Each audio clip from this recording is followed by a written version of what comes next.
Well, good morning, everybody. This being the time and place for the August meeting of the Boise Public Library Board of Trustees, I call the meeting to order.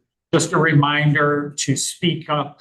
The microphones don't always catch everybody as we speak quietly, or so a little bit louder than your normal speaking would be good. So, Carrie, can I ask for roll call, please? Johnson. Here. Kamal. Lenny. Pantera. Here. Kuzinski. Here. 3 board members present, Kamal and Lenny absent. Okay, doesn't look like we have any communications. Anybody new to introduce this? Well, for Evelyn, we'll just have you get the opportunity to meet some of the staff through presentations as well today. So we'll make sure we introduce when people are at the table with you. Okay, so the first order of business then is the minutes from the 2 previous meetings, the July meeting as well as the August meeting. So I would entertain a motion to, unless there are corrections or additions to it. Hearing none, I call for a motion for the July 9th regular meeting minutes.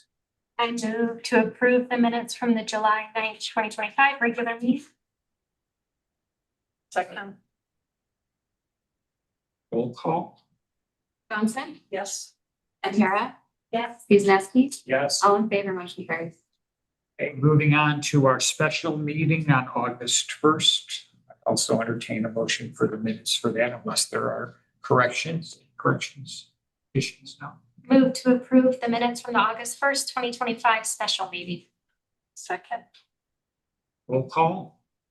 Johnson. Yes. Pantera. Yes. Kuzinski. Yes. All in favor, motion carries. Hey, zipping along here. Up next, the consent agenda. As a reminder, all matters on the consent agenda are considered routine and may be approved in a single motion. The trustee may ask that an item be removed from the consent agenda and considered separately. Would anyone like to have anything removed from the consent agenda? Hearing not, I would entertain a motion to approve the consent agenda as presented. Move to approve the consent agenda as presented. Second. Roll call. Johnson. Yes. Pantera. Yes. Kuzinski. Yes. Favor, motion carries. Very good. We have Kirsten Tucker from the Friends Board with us. Kirsten, you're available. Floor is yours for your monthly report. Yes, I was just at the operations meeting yesterday. We discussed how the bookstore is going. We made plans for a kids book only small sale on the 1 or 2 of the dates of Boo at the Zoo, which is October 25th and 26th. And then it looks like we'll have one of our big sales the first week of November, and we're looking at the calendar to set up our sales for 2026. Very good. Questions of Kirsten? I just wanted to thank you again for the very generous gift for the renovation downstairs and terrific new children's and youth section upgrades that are going to happen. I think you'll be pleased with how it all looks, and we'll hear more about that in the days to come or the weeks to come. So. Great. Okay, hearing no other questions of Kirsten, we'll move to Camille Franks and the Foundation Board. Foundation updates. Thank you. Good morning, everyone. For our update this month, I have the pleasure of sharing about a donation that was made almost 4 years ago to the day in the summer of 2021. At that time, the foundation received an incredibly generous donation from the Gloth family. Our foundation leadership at that time met with the son of the donors, who expressed his parents' wish for this donation to be used for children's related endeavors. This $100,000 donation was provided to the Boise Public Library last month and will be used towards the youth area in the first floor revamp. We are incredibly grateful for the Gloth family's donation and the positive impact it will have on Boise's youth. Any questions? If not, I just, on behalf of the board, thank you so much. And please convey to the family our appreciation. They're very generous. Will do. Thank you. We could maybe get our board members could also, I think that would be appropriate. All right, so moving on to the monthly director's report. Thank you. I am very pleased. I will pick up Camille and Kirsten's thread about the first floor renovation. It is happening officially. I don't know if you noticed when you walked in, we have a sandwich board up about the closure for the week of September 2nd through the 7th. We have the movers all ready to go. There are boxes everywhere with all the items that will be packed up so that they are moving along. Last night at the last night of the Boise City Council approved the interim budget change that you all had put forward after that special meeting. So I wanted to thank you again for being able to do that so that we could have both the budget with the money from the gift from the friends, the donation from the Glock family, some transfer from our heritage to capital. That was all done, and the contract with CM was also signed yesterday by the council. So it is officially happening. We are, as a group, super excited and also a little nervous on the countdown and the list of things that we need to do, but we're in very good hands. As I said, we'll be closed the first week of September. We will reopen to the public at 10 a.m. on Monday the 8th, and we'll have all the public services space moved to the second and third floor. So this floor, as you know, is our quiet floor. This is where youth services is moving. It will be the fun, engaged place where we'll have youth services for that time. So we're hearing confusion from the public about thinking that because we're closing the first floor, there won't be any youth services. I just want to really reiterate to the public, no, obviously, we'll have our youth services. It'll just be up here on the third floor. Because we're having so much of this moving up to the third floor, there will also be items and materials in this room. And so we will need to move our board of trustee meetings. This will actually give you guys an opportunity to go to some of our other locations and have meetings there. We have 3 of our branch locations that could actually have the capacity to have a board meeting, meaning there's enough space for the public, enough space for staff, and technology that would support the both in person and online. That means we'll be rotating between Hillcrest, Holy Stick, and Bound Crossing. We just don't have the capacity or the space in the Hollister branch for a board meeting. So our next trustee meeting, the one in September, we will be at Hillcrest. So we'll make sure Megan and Carrie are doing a really good job of sort of finalizing those meetings about where they'll be. We'll give you that in plenty of time to add that to your calendar for travel, especially those of you that are in different parts of the city that may require a little bit more time, but then you'll get the opportunity to meet more staff as well. So I think it's going to be fun. So I ask the question regarding staff. Are you sort of going to track how much more demand is going to be at the other 4 locations while the first floor here is closed, and whether or not you need staffing to accommodate them? Are your staff prepared to be suddenly I'm going to be, assigned to Hillcrest, even though I'm normally based? Well, that's a great question. The project team has done a really good job of thinking about first, how do we make our services, how do we prioritize this building first, keeping this building available for the people who use this. They're doing work on making sure that we've got some cross training so that, staff that right now work on the first floor that might be now on the second or third floor, so they can work with other colleagues, particularly the printing, the public printing in this building is on the second floor, so we need to make sure everybody who's on the second floor is really adept in helping the public with those printers. So work like that. And then we are looking at where are we going to be able to do services here, reference here, the technology here, looking at programming and where will, people might go to different locations. And we're gonna have to be flexible and adjust. For instance, when we first open up, we know that that will be, when we reopen, people are gonna wonder where things are. So in COVID, we actually had a sort of welcome desk right at the beginning of the door. When you walked in, there'd be somebody who would help you navigate. We're gonna bring that back so that, especially right at the beginning, where people are saying, well, where do I go? We'll have a staff person who is greeting and moving people around. And then we'll also be able to really think about, watching those patterns and where people go, and then being able to be adaptive. But we're gonna give a little bit of time to just let it sort of settle before we start making or just don't know what's going to happen. So we're prepared to be flexible and nimble and listen to the community and to adjust based on what they do. Thank you. Any other questions? So another, just a real, an invitation for all of you. This month is also the 13th Boise Comic Arts Festival.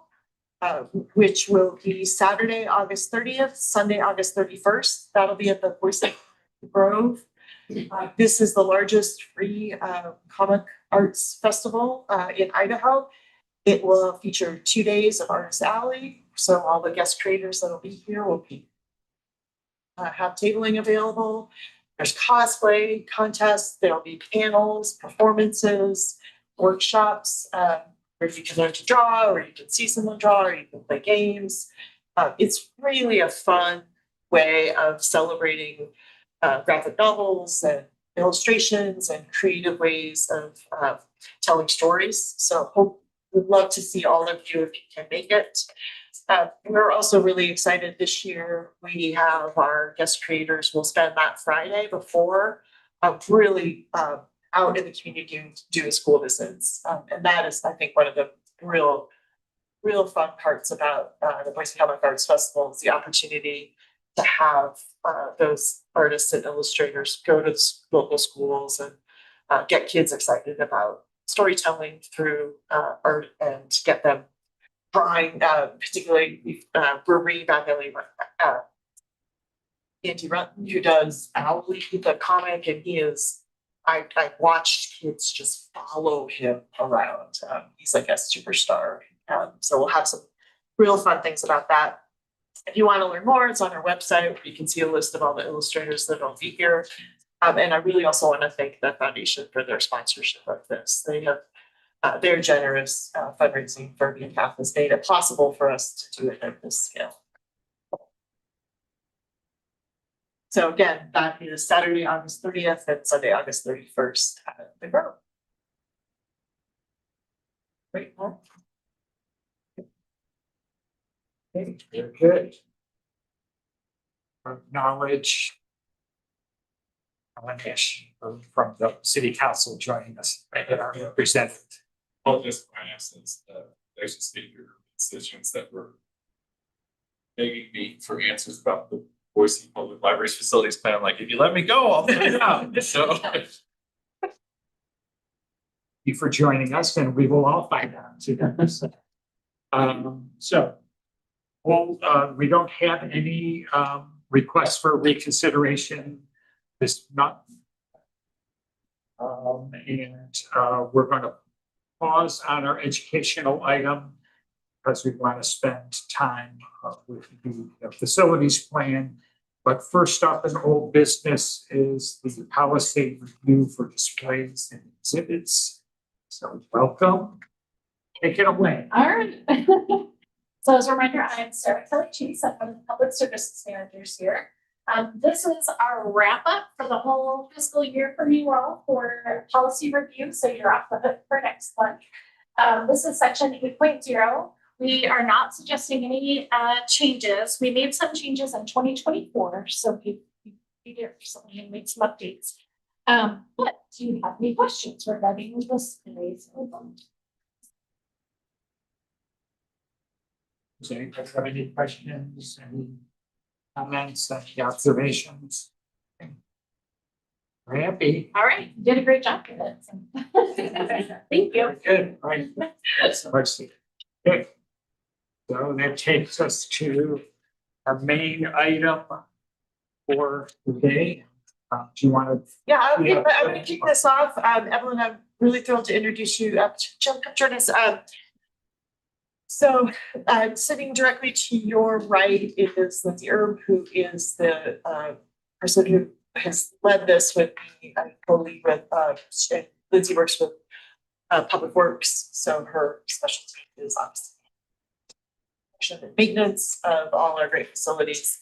And then Jill Ayers is from 4, which is the consulting firm that we had brought in to help us with this facility. So I want to talk about, so Jill will has a substantive presentation that we'll share with you.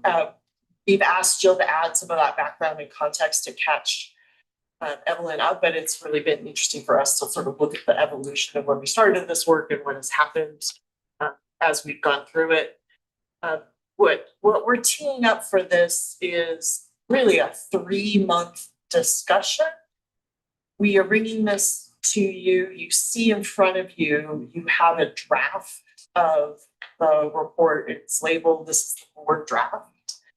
So we're going to have you look at that. You'll notice that there is a blank page that's designated as the endorsement from the board. And we're hoping to come back in September to have that discussion and ask you to endorse it. And then what we're going to do is that we've got a joint work session with City Council scheduled for Tuesday, October 14th.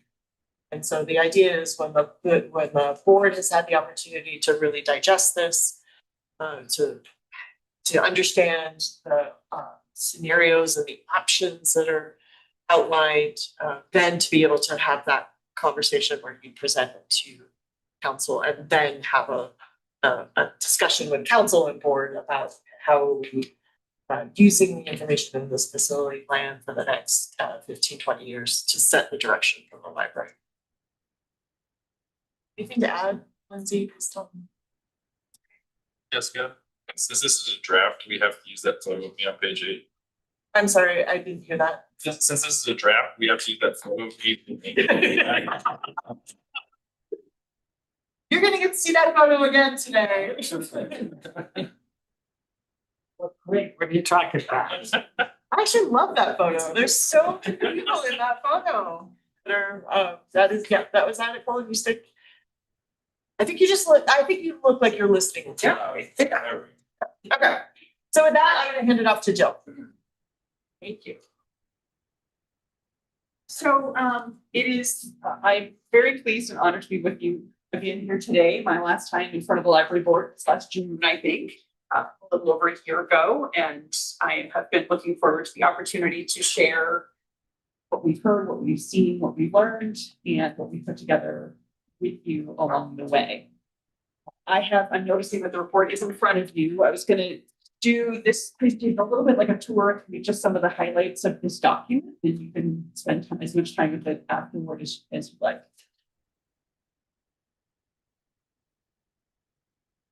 There will be time for questions and discussion at the end. If you'd like me to repeat something or a question about something, feel free to interrupt me.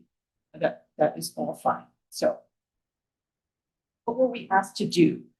The Boise Public Library finished its new strategic framework in, I believe, 2023, and then in 2024 set about coming up with a new facilities plan, something to guide facilities for the next 20 years. The purpose was to build on the strategic framework and then align with other city initiatives and priorities, like the climate action plan, like your new zoning code, things like that, right? Everyone pulling in the same direction. And of particular importance for the plan was to make sure that there were multiple opportunities for stakeholders in the community to participate along the way, make sure their ideas and input were included in what also was the desire was a really data-rich, informed plan. The process took a little bit longer than we had originally planned. We did get started last spring. We did an introductory presentation to the board, and then we were able to continue with analysis, but community engagement got put on hold for a little bit longer than we thought.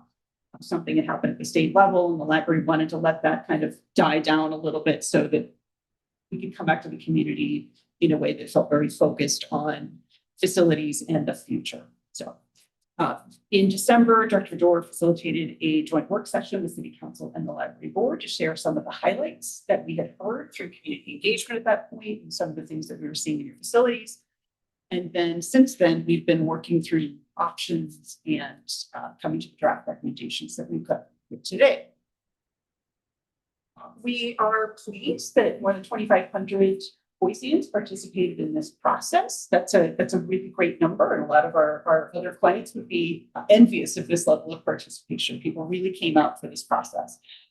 We had an online survey and in-person surveys in all of the library branches. There were the listening sessions in all of the branches that the library facilitated. And then the library did some additional teen outreach to make sure we were hearing from younger people as part of this process as well. We also heard from most of library staff in this process. We had great response to a staff survey that went out early, asking about the community, what's changed, what's ahead for this community in the future, how the library can support that, and then some information about each branch and how they are used now as well. We had our core project team, which had representatives from the library and public works. We had planning and community engagement as part of that core team as well. And then we met with all kinds of city staff throughout the process as well. And I have to say that one city, one team, part of your values is really quite, like I can see it. It's really delightful to see how well the city all pulls together on these things. I just want to reiterate that point.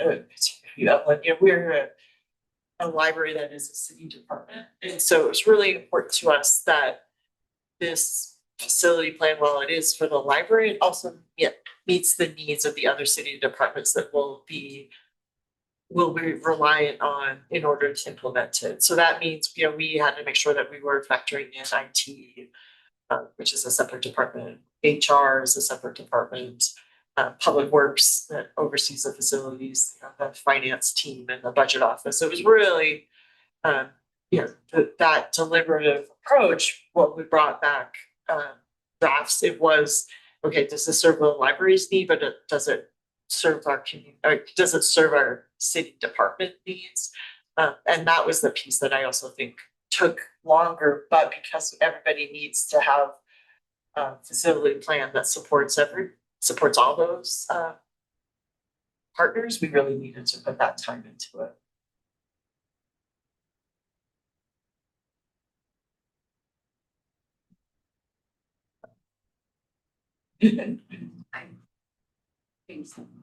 Okay. So through all of that engagement, we heard very much that your community really cherishes and values the library, sees the importance, sees the value, and hopes for a vibrant future for the library. I will say my Lyft driver from the airport yesterday, when I said I was here about the library, he just lit up and he was telling me about how he brought his daughters here to this building and then Button Crossing opened, and so he went there. And now they have both graduated from college, and the library was a big part of their success story. I was doing some shopping last night on my way home from dinner, and I stopped in a shop, and the sales gal was like, "What are you doing here?" And she, again, like she loves the library, told me all about it. She's so excited about it.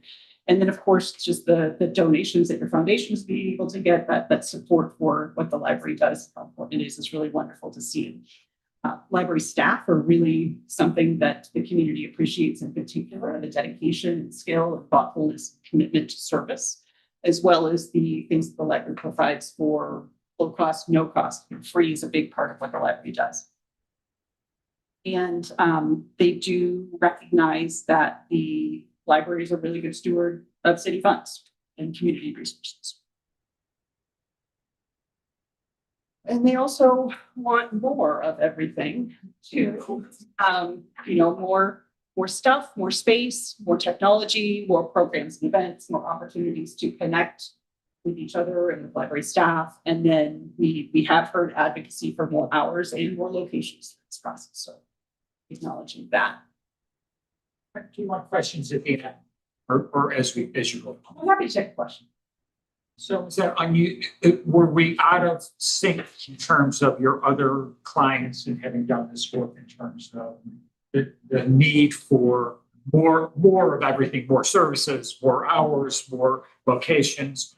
Does that just happen everywhere you go? Everybody wants more of everything. It's just sort of human nature, or was your sense that we were above the average in terms of that kind of thing? I think when people are in communities where the library's doing a good job, people appreciate it and then they want more. Everyone wants an extra scoop of ice cream on their cone, right? Like you want more. Yes. But that said, this community is not like any other community. And the way that your community talks about your library is a little bit different because your library is a little bit different. It's providing different services to the community. That unique kind of community aspect is something that I may have talked about when I was here a year ago about how there is no one right answer for library planning. There's no single standard for it. We really need to start from where you are as a library, as a city, as a community, and work from there to the future. So the way I like to think of it is the plan we're putting together is the best library that you can build and operate. And there's a lot of richness in that. We wanted to make sure all of that was boiled into this draft plan. So taking into consideration your community's needs and priorities and vision for the future, understanding the strengths and gaps of your current facilities network and how people are able to access your services, and then making sure to consider the resources that are available for providing not just the facilities themselves, but for operations. We heard a very thoughtful discussion about how the library is moving people around to make sure they're in the right place at the time when this building changes. So keeping that in mind on the way. A little bit of a history about the current buildings. This building right now was actually built just after World War II as a hardware store, I believe, and was purchased by the city in the 70s and turned into the library you see today. The rest of the branches, the other 4 branches that you have, were all built after 2007 as a result of the last facilities master plan we had, which was published in 2000. Hollister and Hillcrest, both in leased facilities. Cole and Eustick opened in 2009. I think the plan was for Mount Crossing to open pretty soon after that, but the economic downturn of the late 2000s, early 2010s kind of put it on the back burner for a bit.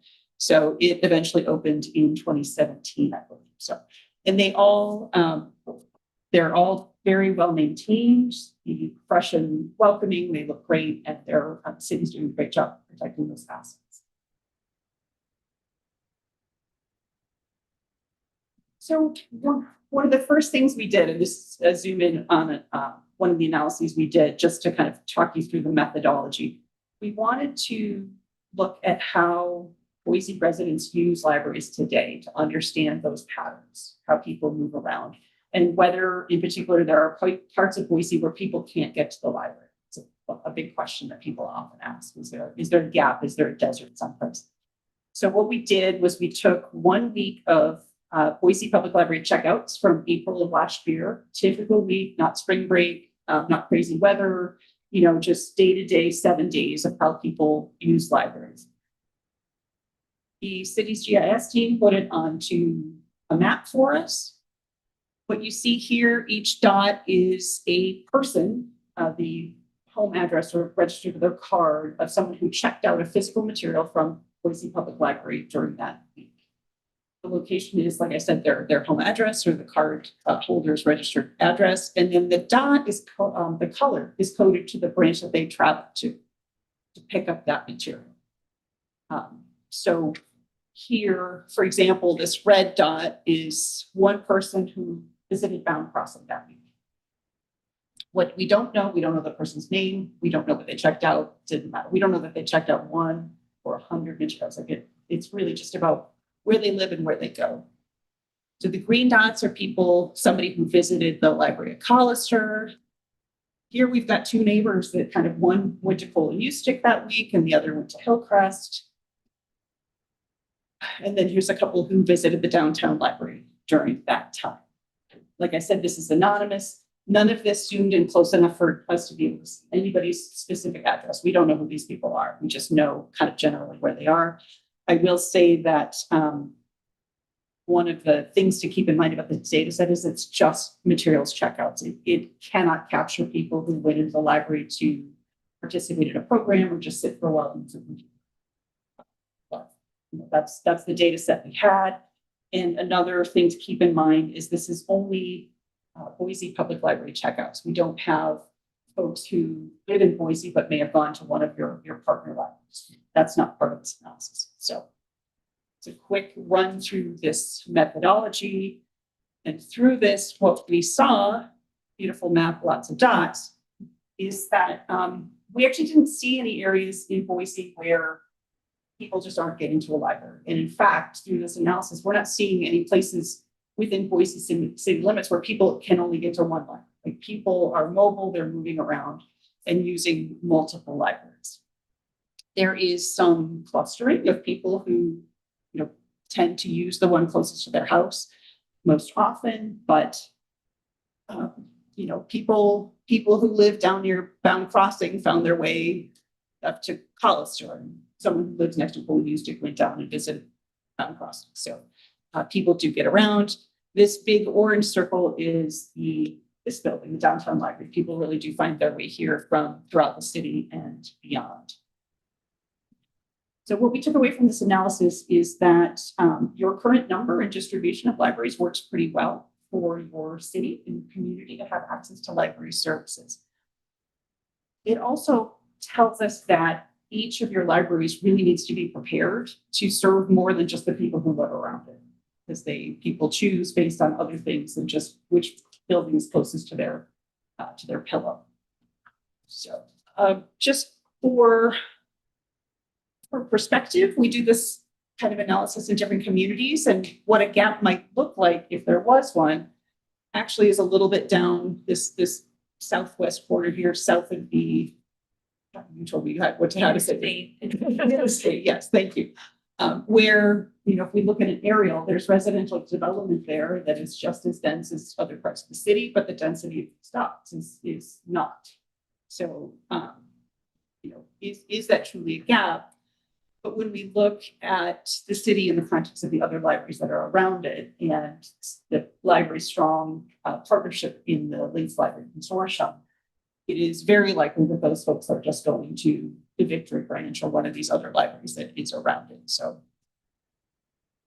the city and the library invest in this Links Library Consortium. It's really valuable. The library gets a lot of return on that investment. Not only is it more locations, more resources, more places for Boiseans to go for programs and technology and materials, but Boise Public Library gets that as well. Your community gets that as well. Access to resources that aren't in your collection.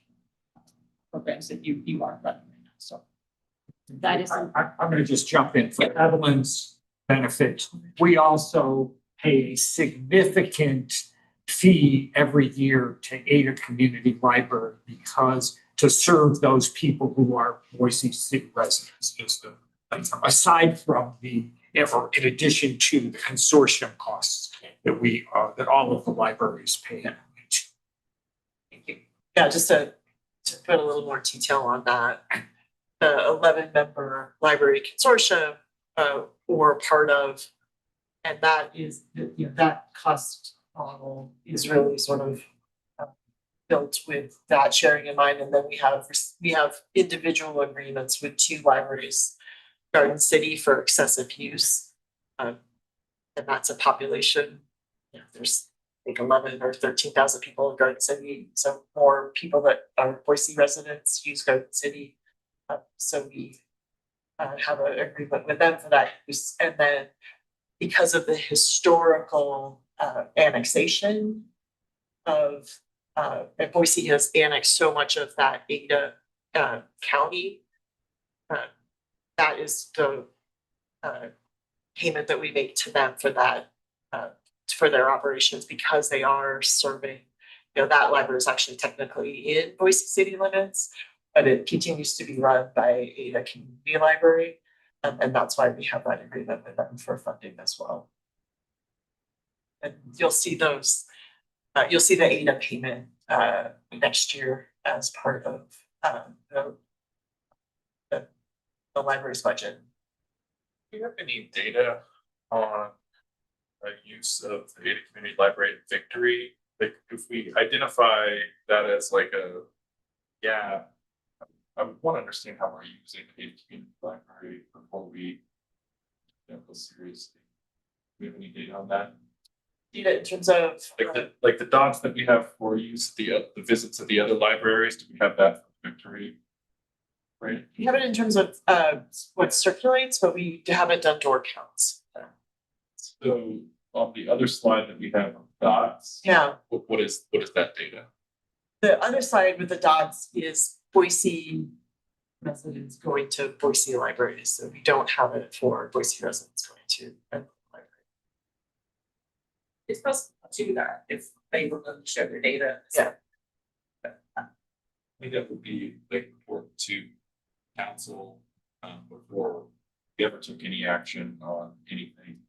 Last to understand how this, if those libraries are being well utilized within the consortium, we want to show that. So, I think for this analysis, what we, like I said, took from, we weren't seeing any areas within Boise city limits where we felt like people weren't getting to a library, there's a gap. I do want to make the point that this doesn't mean that the city could never or should never consider additional locations, additional libraries. It just means that from our perspective in this plan, we didn't feel like we needed to recommend an additional branch to solve that problem, which within the world of finite resources is important for the library.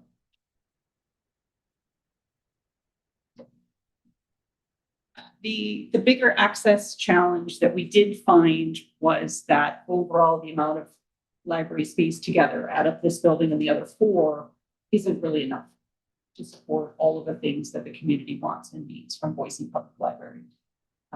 The collection is a big one. The library is, I don't know if you've heard the term reading yet, but just like a garden, the library keeps its collection healthy through reading. And the library, our understanding, is doing reading quite a lot more often and a little bit, having to make some tough choices about things to get rid of because they just won't fit in the space that you have. And so, that has implications for what people can find on the shelf. Then, there's the other things that people want. They want more seating and more technology, more space for children. None of your branches, I don't think, have a dedicated teen space like this one does. This is the only one that has that dedicated youth space. And then behind the scenes, not maybe as visible to the public, but the library staff that support the whole system here in this building, there's not a lot of space for that either. So they are not in the efficient space that they should be. So can we quantify any of this short? Say we're short, how short are we? So grab onto your seats. I've got an animated graph here. So we've got this chart starting back in 1990, and your population has grown over that time from about 125 to today you're around 250,000 people, I believe. During that same time, here is the amount of library space you have.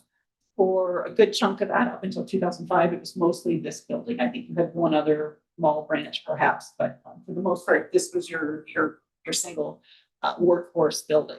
And then as that 2000 master plan started being implemented, you can see that line go up. You've got more space. In library planning, we know that as with any city department, as the population grows, the demand for service grows. So we like to keep an eye on that ratio of library space to population size. And that metric in library land is known as library square feet per capita.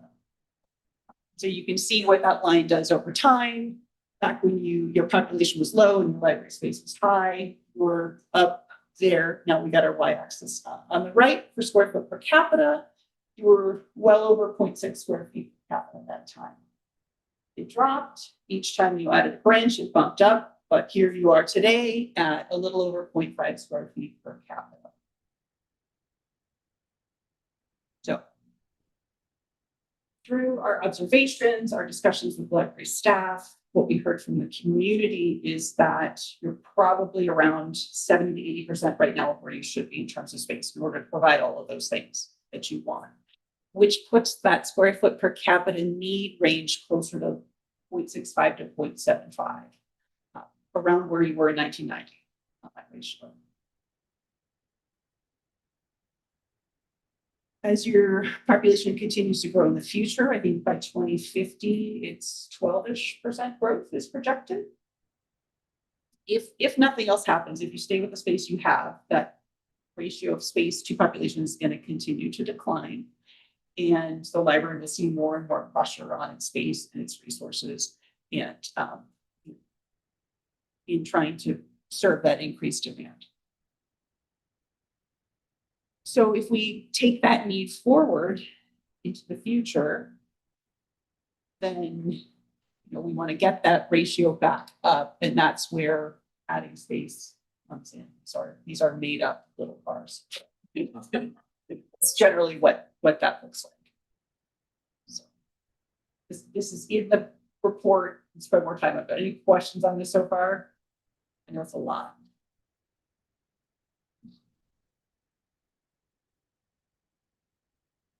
So let's talk about some of your existing buildings. Found Crossing and Cole and Eustick. These were actually designed by the same architects. And if you have been in both of them, you'll see that there's some similarities between them. They've got a little bit of a similar floor plan layout, similar size, and they've just got that really nice, warm, welcoming feel to them. And they are not identical, but they are definitely siblings. The community sees them as very comfortable and clean. They love the light. They love the feel of them. Nice places to participate in programs, sit and work and read. There's feedback in both of them that they can get a little bit loud in one big room. So that's not an insurmountable problem. It is just a condition. But people love the buildings. The biggest thing we see there is that they're just a little bit too small to do all of the things that the community needs to do in them. There's no way to increase the seating and the collection and the amount of space for people to participate in programs, children's area, all at the same time. When you say there's no way to increase the space, you're talking about within the current footprint of the Within the current footprint, it's hard to increase all of those things at the same time. You got to make a choice. They are, all of that said, they are not so small that this plan is going to recommend expanding. It doesn't, I don't think that's good return on investment for the amount of expansion you could do on those buildings, honestly. I think the better strategy is to look to add space at the Hollister and Hillcrest locations, which I believe we tested kind of with the community during the community listening sessions. If Hollister and Hillcrest became a little bit bigger, is that okay? And I think the community was generally good with that. These two facilities are both much smaller than Cole and Eustick and Bound, and they are like that kind of struggle to provide all of those things is really magnified there. And anything that the library wants to grow in any of those locations, everything else has to shrink. And since these are leased spaces, there's a limit to how much control the city has over the future of them. This building, this is a great location. It's beautiful. It's got other things around it. It's got great connection with other things downtown. It does have the largest collection. It is the collection workhorse of the whole system. Lots of things here. It has that separate area where kids can be kids, a little bit of acoustic separation. Now we're going to have that up here on the third floor, but Kids are active and love the library.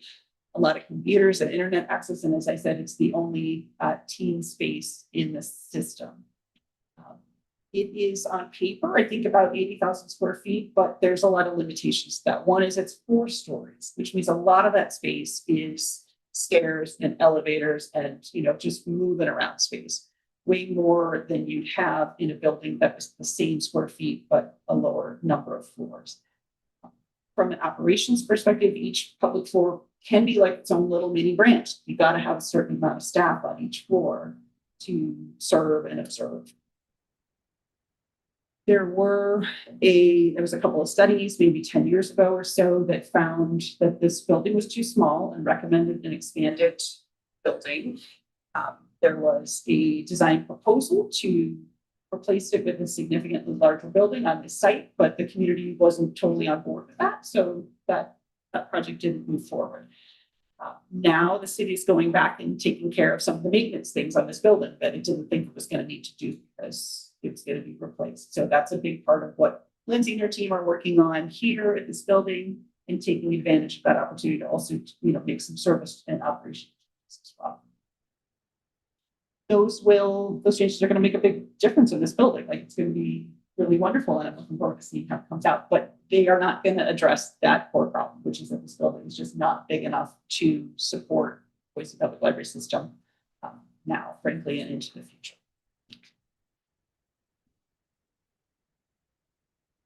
So the recommendations, like I said earlier, this is a 20-year plan, 20-year vision, and it sets forth the recommended projects in a couple of different timeframes. Wanted to start with something that actually can start pretty quickly and something we've been talking about a lot through this process, which is starting to think about other ways of providing access to library services through alternative enhanced strategies. So none of these is a specific proposal necessarily, but partnerships, having the library deliver programs in partner spaces like parks and recreation or schools.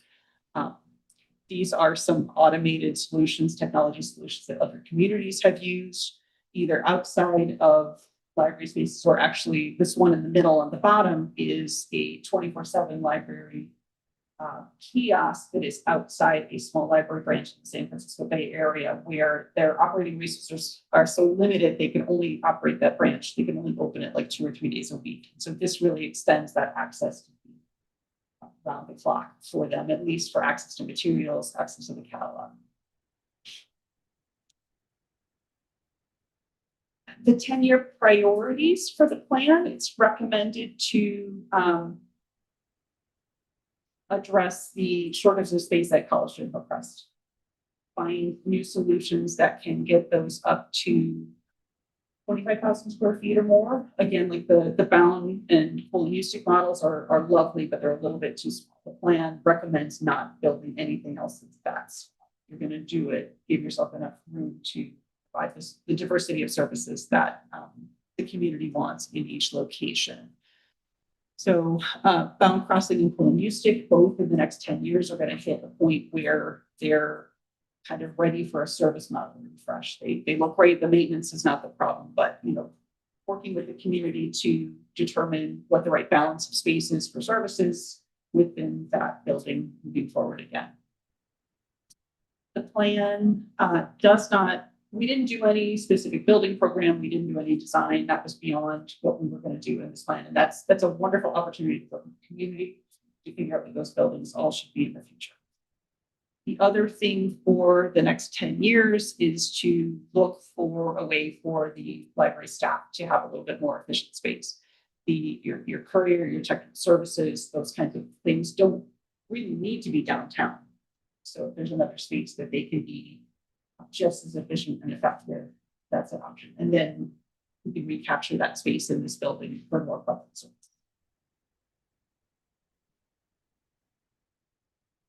And then the 20-year recommendation is to keep an eye on this building and find a way to expand it for the future. It's in a 20-year vision here, but I just want to say that doesn't mean you should wait necessarily. Like, if a good opportunity presents itself to do something, there is no time like the present. So this plan is a moment in time. It's based on what we learned and saw over the last 16, 18 months. It's based on what we know and expect about the library's operating resources for now and the near future.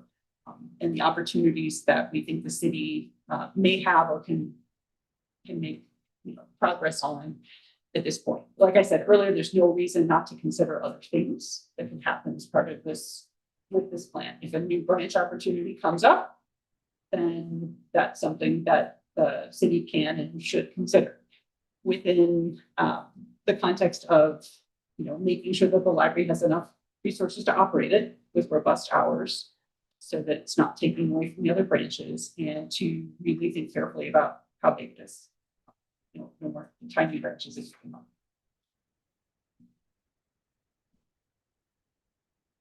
Questions on this before we get into some implementation? Okay. Please. How did you dive into a new facility versus replacing Collister Hillcrest with another lease facility that meets its size needs? It seems like the internal feedback we've had, city staff, is just a growing frustration with not being able to have enough autonomy at these sites. I'm curious how much you dove into that. The plan doesn't get super specific on purpose about how to achieve it. It may be that there's a leased opportunity that makes sense and would give you the control that the city wants and that kind of long-term stability that you're looking for. I don't know. It doesn't recommend necessarily that it should be a standalone library branch on a new piece of land. It talks about ways to, options to acquire a building, something that already exists, convert it into a library. Opportunities to look for mixed-use development, kind of D3 partnerships that can make some of these things happen. So anything that says new, it's sort of not quite there. Am I answering your question? Yeah. Do you identify a square footage need for a new downtown library? Did not officially get into that. No, the plan does not say that. And I do think that if that's going to be a little bit further out, the city wants to tackle that, a little bit further down the road, that's probably the right time to look at that.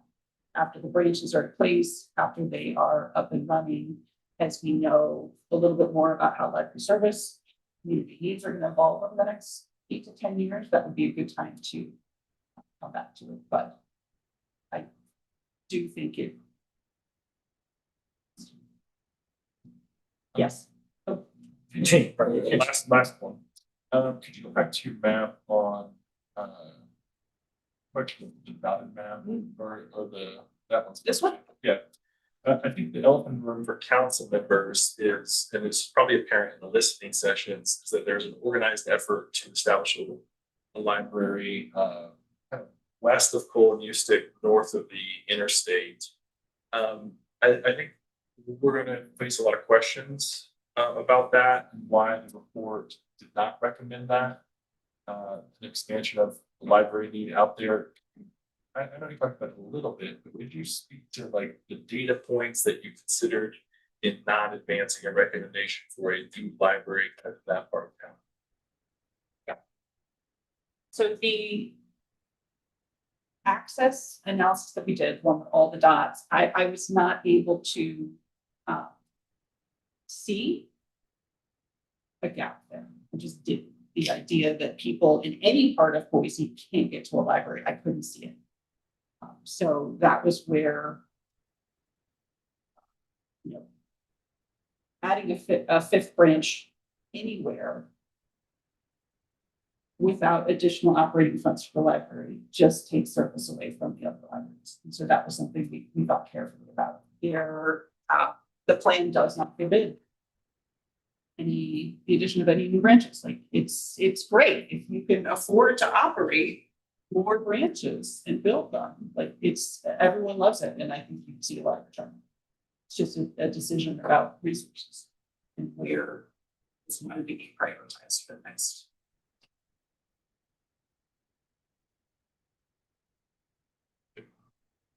So in terms of, I'm going to park Hillcrest and Hollister aside, where all those buildings are. Yep.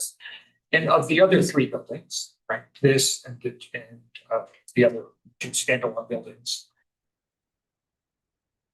you seem to be dismissing it largely the notion of expanding the footprints of those facilities to meet the increase. Because in all cases, you said they're too small for the needs. Right? So talk a little bit about, of those three, where is the biggest need for footprint expansion, and is it even, I mean, short of the original plan for this building was to level it and start over. That's clearly not in the short-term plan, but you talk a little bit about the notion of just expanding the existing sites to meet an increased needs, increased population growth, et cetera.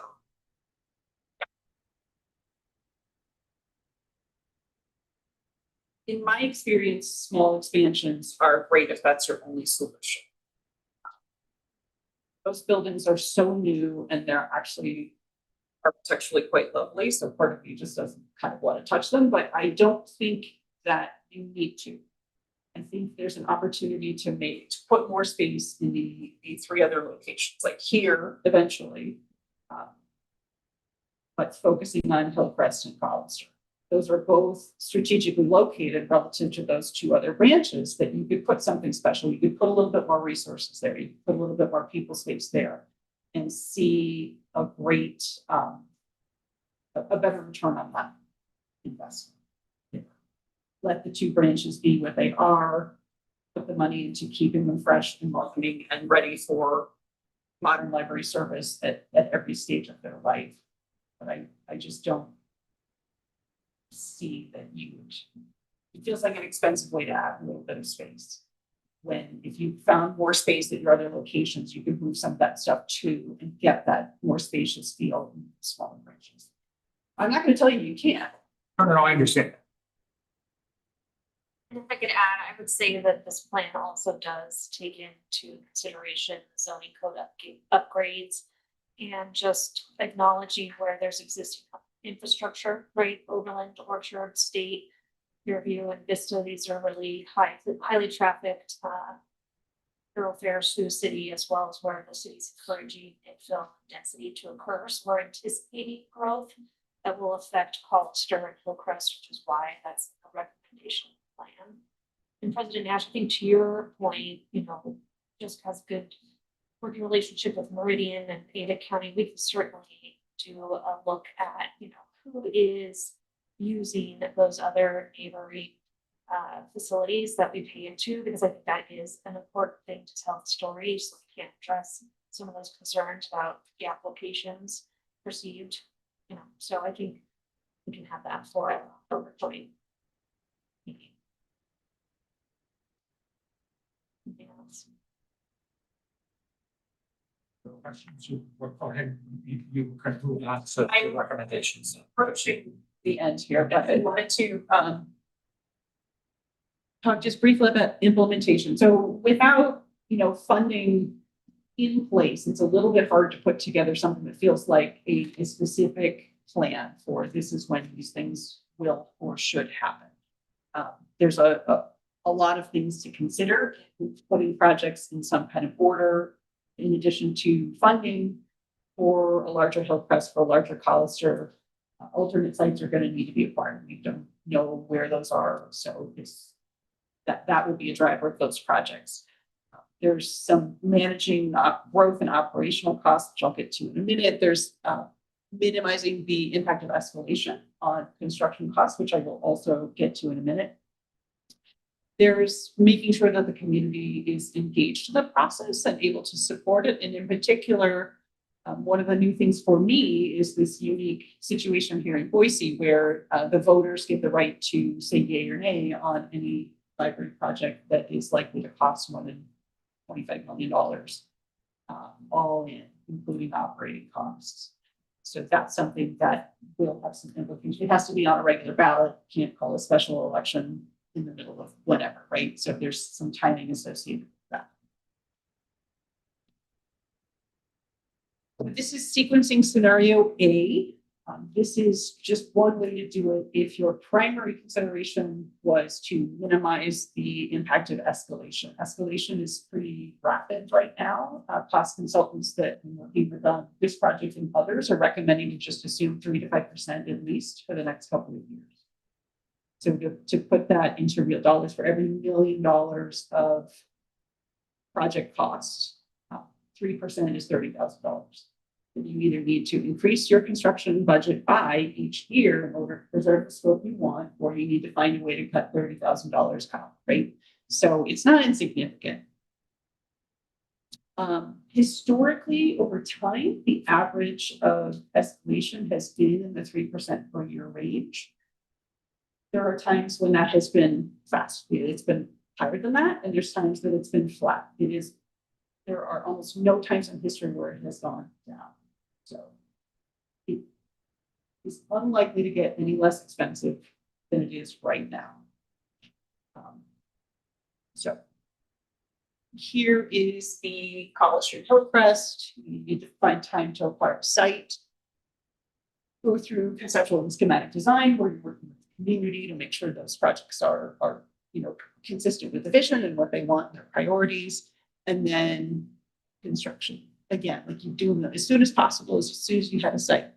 This point here, this gray slide, which may be a little bit hard to see on the screen, but this is the point at which you would need community to vote yes on these projects too. You have to go through a little bit of design. You have to make sure that there's enough project definition so that the community can say yes or no. And then you can go through engineering and construction documents. Cole and Eustick, again, if you wanted to have the most purchasing power of your current dollars, you would get started right away, and those could both just proceed into construction. Those are unlikely to be $25 million each. It's very unlikely, I think, for the scope we're talking about in this plan. And then you've got your current project downtown here. If you were able to find a new home for some of the staff and support functions, you could then move into those spaces as well. This sequencing scenario has some impracticalities, like having all the branches close at the same time. It's not a practical thing, but just Not just the funding of it. right, that too. But it's just there to kind of illustrate some of these things. So the next scenario here is on it's trying to manage that growth in your operating costs. There's ways to design libraries so that you don't, for a building that's twice as big, need to have twice as many staff, twice as much cost. And that's what we're recommending is good design, but there's still likely to be a little bit of a bigger collection in a bigger building, you have more technology and probably more staff as well. So there is a way to think about sequencing the projects where, these two projects here shown still just proceeding as fast as you can to minimize escalation, but maybe Cole and Eustick gets pushed out a little bit so that when Hillcrest is getting ready to open, you're getting ready to close Cole and Eustick, you can take those staff, collection, technology, move it over into Hillcrest, and you're using the stuff and the people that you already have rather than increasing your costs at that moment. And then you can try and do the same thing with Bound. So you're just moving stuff for a while. You still eventually have more costs, but maybe you've pushed that maximum cost out by a few years. Is what this is showing. Go ahead. Is this the Cole and Eustick and the Bound crossing? Is this for internal reconfiguration or is this for expansion? Internally. Yeah. And we've talked too, there may not be a need to close it. Depending on the scope, there may be a way to keep them open too. So Yeah, these are smaller tenant adjustments just to accommodate refreshing it, as well as if we want to fix up the acoustic issues we experience and maybe some of the wayfinding and information desk locations, expanding to children's areas. Can you speak up? Yeah, I was gonna ask the same thing. It's hard to hear. Sorry. You want me to repeat that? Sure. Okay. Last part.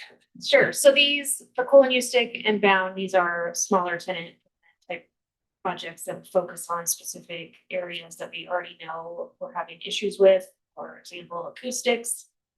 speak louder, as well as, where the information desk is located and just kind of repurposing existing space for expanded children, teens, areas, these two branches.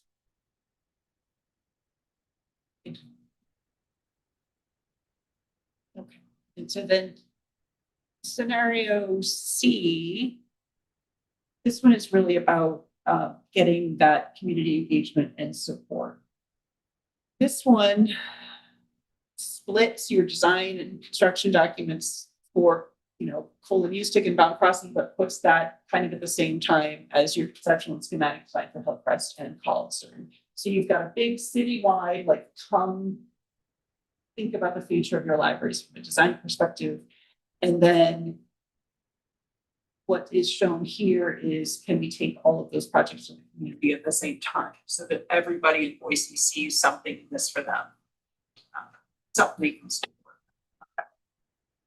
Jill, can you speak to the enhanced access strategies again? That's at the top. Yes, Sort of sorry, I ignored the ongoing. top line, which is the, those don't necessarily need to be tied to the capital projects. They can and should proceed as the library is fine. So if you want to investigate, swipe in access at a couple locations or the 24/7 branches, if there's an opportunity to develop, kind of be hosted in certain partner locations, whatever it is, building a library's profile and access to some services.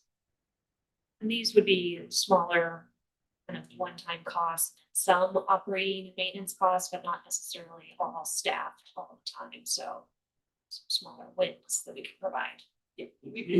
I'm just so that I'm clear, you're talking about in additional places other than the 5. So this would be a way potentially to address the requests from west, northwest. Right, in the interim, right? Just until we flush out all of our funding strategies for this plan, these would be things that we could attack sooner. I'm just curious on those enhanced access, some of the things you showed. Do we have any idea what the cost is for that type of, I liked the one near San Francisco that looked like it also kind of an area that you could do programming maybe associated with it, but I'm just curious, I have no idea how that impacts funding. I don't have any what the cost would be. Sent you that number and I can't at the moment think of what it was. Yeah, I'm not prepared to share any money. Yeah. costs. But yeah, we've been collecting costs for all of this, all these different scenarios. And there will be an appendix with this deliverable as we finalize everything. And that's really what Public Works, in addition to library staff, have been working on, because council really wanted to know what is that one-time cost in addition to how we staff it, how we operate it, how we fill it with collections. So we're working together to come up with some of those big ballpark figures that once we get a direction for council on, which scenario makes the most sense, especially with some of the limitations with our voting scenario, we can really dial in on that. Could you remind me was this an ordinance that was brought and it's binding on council unless there was some decision by the voters or otherwise? It's the, you can't really see it on the, Jill had it on a slide, right? It's the citizen initiative. It was approved in November of 2019. It was Prop 1, and it required voter approval before city spends over 25 million on a library development project. And it passed with 69% of the vote. So it's it is was strongly selected by the community that they wanted to vote on the library projects. And so this is one of the things that we've just asked to move forward on, really help us with an approach that we know needs to go to the voters, particularly with 2019, $25 million versus now here we are. And with that escalation, how quickly we hit that $25 million Mark, I think was one of my real learnings through this. And how we just need to make sure we're factoring in that public.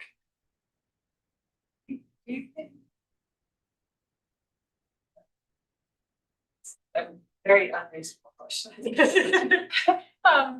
Do you think the population's changed enough to consider? Is that even an option on the table? Like I said, I mean, I feel like the population has changed pretty significantly in the last 6 years. So, 3%. The last census. is that all? Yes. It's like so much more. Yeah, it's like so much more. Yep. I just, you know, if that's an option for consider, because I see what you're saying, 25 million now. A lot of things are gonna need to go for a vote. It is, yeah. I will make an editorial comment here. I'm gonna go, in all three of your scenarios, you say acquire Callister site, acquire. Home site. You are talking about purchasing ground and building a facility. Or are you talking about leasing a larger space? I'm a little confused by the term acquire, or maybe you haven't identified maybe A or B. The plan is trying to be as flexible as possible and giving you options. So if you have an opportunity for a long-term lease on something that otherwise satisfies all your requirements, the plan is fine with that. That's why it's we didn't use the term purchase. Yeah, fine. So, but maybe it would be helpful for all of us to understand the ups and downs, positives and negatives of acquiring as purchasing and building a facility versus the leasing, because clearly, you know, you can have a long-term lease, but you're still, at the end of the day, you're dependent on a landlord that is, We finished a plan in Louisville, Kentucky last year where they have a branch that's super popular in the space, and the mall owner wants to sell, and you know, the site gets redeveloped or something else. So it's just, there's a control issue there. You're not necessarily, how much do you invest in a building that you don't own? But it has the advantage of being pretty readily available. Like right now, there's probably lease space available that you could go grab. If you want to proceed right away, it gives you that option. Yeah, and I think the steering committee that we've been working with, right, with Tana, PDS, John, real estate management, they had questions about that acquiring site, right? There's a lot that goes into that, whether it's looking at an existing facility that meets our square footage needs that we maybe are procuring and repurposing as a library. Maybe it's looking at co-locating opportunities, parks or arts and history or housing. So there's a lot that can happen in that acquire site, which is, you know, why you can see the timeline is a little squishy, right? Because again, it's not funding opportunities that we might get to pursue some of those. So it really will be looking at all of the options, whether it's finding the perfect unicorn of a site that meets our vision in this location, as well as, you know, maybe a building to repurpose or renovate, or a leasing opportunity that makes sense. But again, keeping in mind that provides a lot of constraints for us, but it is an option on the table.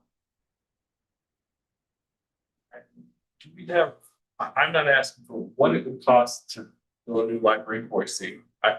I'm looking for general figures. A 25,000 square foot space, new from the ground up. We have a range, even if it's like 20 to 50 million, like we have a range on what 25,000 square foot facility from the ground up would be. We can certainly provide some. I don't know if you have something off the top of your head based on that project you've recently done. Cost is so local, it's so regional, and I haven't built anything here. So you have the best. Yeah, we can get something to you to have an idea of what the need is. And we certainly will have some numbers that are again like today's numbers with escalation included as the timeline progresses. But yeah, we'll have that for you, but we can get something soon. but I think you've said to us in the past that you could currently build crossing for $25 million. And that's a smaller footprint than 25,000 square feet, am I right? Good.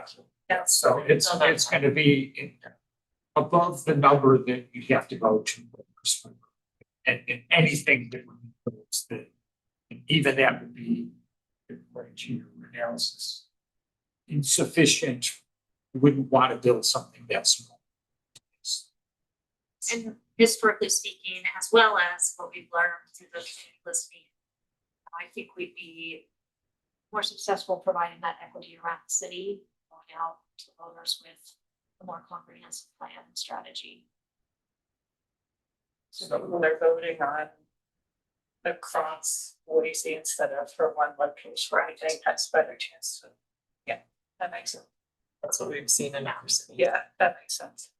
Is there any, and maybe this is the next step, I'm really trying to get an idea of what are this joint meeting that we're gonna have, how can we make that as successful as possible?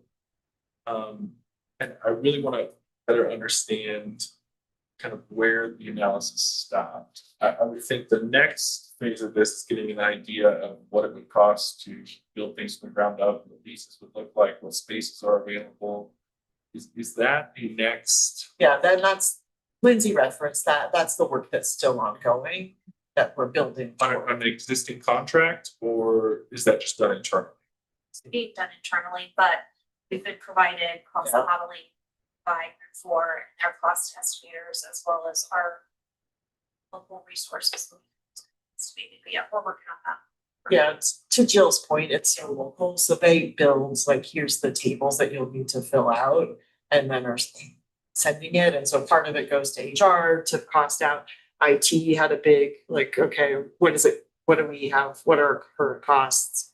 And then the actual facilities using, a tool from Group 4's expertise with the local numbers being put in by staff. I mean, I have difficulty like saying what sequencing scenario is appropriate until there's more information like that. Do you expect from the joint meeting that we move forward on some type of scenario proposed here? I think we're still gonna work on, like, have discussions with leadership on what would make the most sense, both from the board and the city's perspective of how to have a productive discussion in October. I think to me, like I said, I'll just reiterate this, the learning for me on the $25 million vote and how we approach that. Is it a one vote for all? Is it, we need to spread it out? Like, there's some real strategic questions that I think will need to be discussed, particularly in an environment that is very resource constrained. I really appreciate the groups for putting in that enhanced access strategies. Like, what could we do in the short term that's creative, that's flexible, that helps with that gap? We know we have a space gap today. These are long-term solutions for that space gap. We need to be thinking about that space gap today as well. So in the listening sessions, we, in addition to hearing about a lot about West Boise, but and needs in Hillcrest and Hollister in terms of the space not being physically adequate. We did hear two other things that I want to reference. One was just, even though it wasn't specifically about services, there was a certain amount of conversation about enhancing hours. And in terms of the needs of it, so it does relate to the building in the sense that you may be able to serve more people if you're enhancing your hours. And has your group done any sort of cost analysis? Is it better to add, 3 more hours a day and all of the obviously personnel and expenses related to that versus building more facilities? Or that sort of conversations. And then the other thing we heard was some number of, we would like these additional, I'll just call them objects to check out. And here this said only a couple of the different sites, but you know, gee, it would sure be nice in addition to books and videos and I don't know, for you to be able to provide X. Sure. There were, you know, everything from vacuum cleaners to, I mean, there were just lots of ideas that got thrown out, but that also would take some amount of perhaps different configuration of space as well as probably more space. I don't know what it took me. So to your first question, we didn't specifically look at whether increased hours would mitigate the need for space. I doubt that it would, but I'm the director for to talk about, you know, what it takes to add additional hours branches. So Your experience in other places is that hasn't really warranted or hasn't mitigated the demand for more space. I don't think so. I can't think of an example where that solved the problem. Thank you. And then to your second question, which in library land is known as a library of things, people want to check out telescopes or musical instruments, or we had one client library that was experimenting with cars. Like, you know, did they want to check out a car? They ended up not doing it for a variety of reasons. But you know, like this, the idea is still the same. Like you're leveraging public resources for things that people don't need every day, but they need occasionally. And those do have their own. It's a little bit harder than it is with books to put your arms around a space requirement for that, because it really depends on what they are. But there are space implications. How do you put that out on the floor in a way that people know that you have vacuum cleaners to check out? There's some display element to that.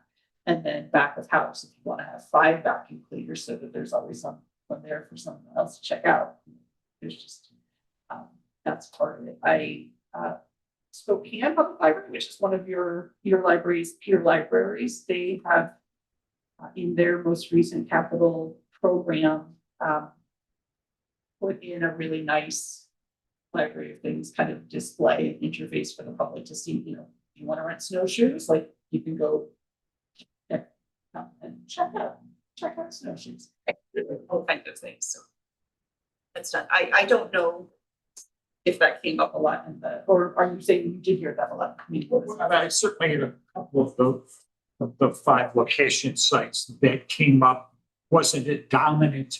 But it was a conversation that happened, and a number of the different participants jumped in and came up with suggestions of things they'd love to see, and you know, just part of the conversation. So I brought it up. I didn't. No, and I remember that as well. I do think you're right in that it was a voice. I don't think it was consistent in every listening session that we had, and it also, I think the larger voice was, I want more books for kids, and I want more teen space, and I want more. I heard that at a higher volume, and I think that is where is there a partnership model that we could look at where we might be able to have more access.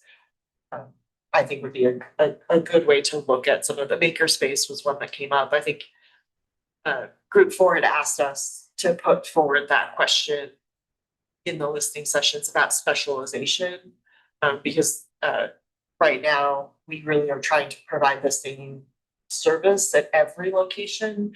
And what was nice is we did ask that question in every listening session, and the idea of specialization, maybe we have one makerspace at one location, not trying to do it at every location. And I think we heard that in the listening session, and that clearly is shown in the data as well, that they'll go to a location if it has a specific offering that they want, or, you know, it's on their way to ballet class or where they work. So that was also, I think, for us encouraging was, you know, one, looking at, okay, is there a partnership model that could do that with us? And then 2, that isn't necessary because that would take more space. Is there one location that might be better suited for than trying to replicate that or build that service into every location. I want to be cognizant of time. We're getting up onto the 1 o'clock hour, but are there other questions for Jill or for, also, do you want more to? More No, presentation? This was the point for discussion, so.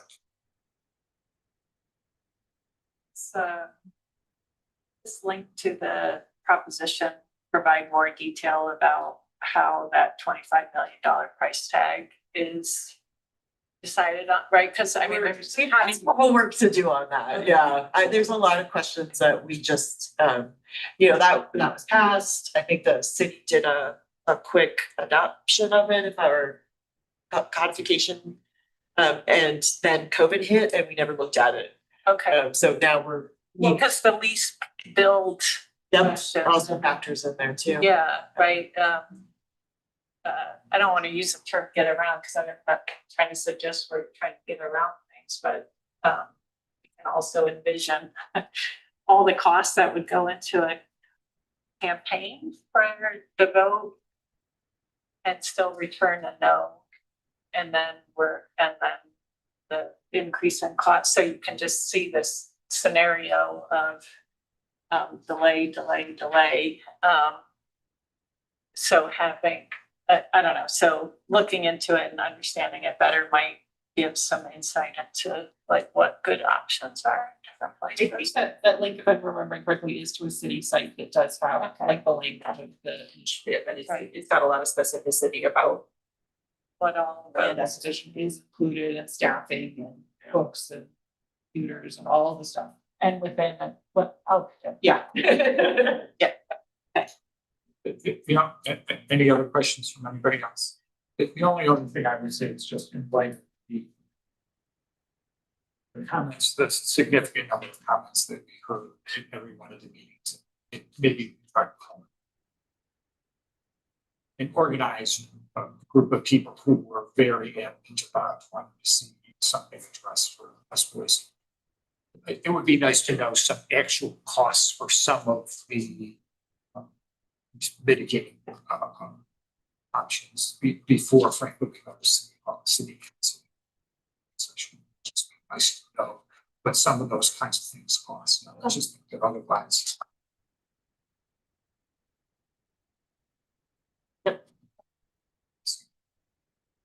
I think we're hearing that quite a lot. Costs. Looking at the scenarios with a much clearer link to potential costs. Anything else for this? Thank you very much, Jim. It's great work and for the robust conversation discussion. Jessica, are you gonna be collecting comments from the board as they digest this to then pass? Oh, yeah, thank you. Yeah, so we are gonna ask, as I said, in the September meeting, we would like you to have an endorsement on it. Obviously, we're handing it to you today. You're gonna walk out, you're gonna read it, and we'll read and Megan to send a note so that you can send us or set up a call with individual comments so that we are this is the plan that we want you to make sure that you really understand and be able to have your question answered here.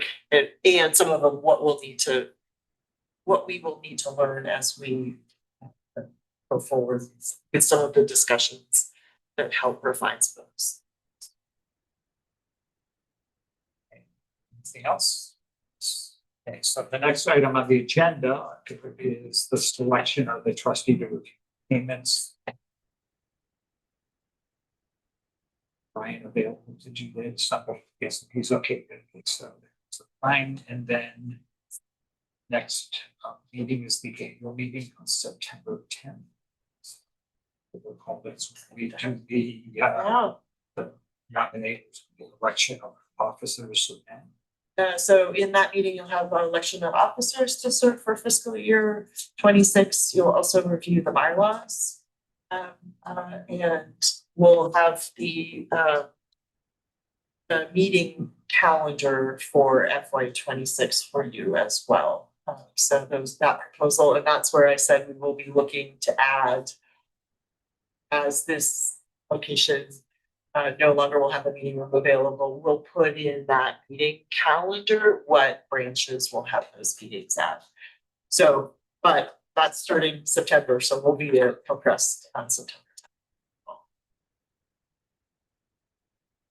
We need to know whether. Does anybody have a known conflict?